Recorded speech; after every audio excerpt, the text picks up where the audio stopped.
বিশ্বে কেউই সুখী নয়। একটু খোঁজ নিয়ে দেখুন, যার সুখ আছে তার চোখে ঘুম নেই, যার চোখে ঘুম আছে তার শোয়ার খাট নেই। এভাবেই সুখ দুঃখ নিয়ে জীবন। সবাই যদি দুঃখী হতো, সুখের কদর কি আর কেউ করতো?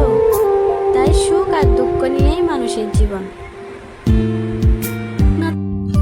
মানুষ যদি আজীবন সুখেই থাকে, তাহলে কি আর সুখের কদর কেউ করে? দুঃখ এসে বুঝিয়ে দেয় সুখ আমাদের জীবনে কতটা প্রয়োজন। আবার বেশি সুখে থাকলেও মানুষ ভুলে যায় মানুষকে। মানুষের কদর মানুষ করতে জানে না। তাই আল্লাহ তাআলা আমাদের জীবনে সুখও দিয়েছে, দুঃখও দিয়েছে। এই দুটো না থাকলে আমরা কখনো সুখ দুঃখের কদর করতে পারবো না।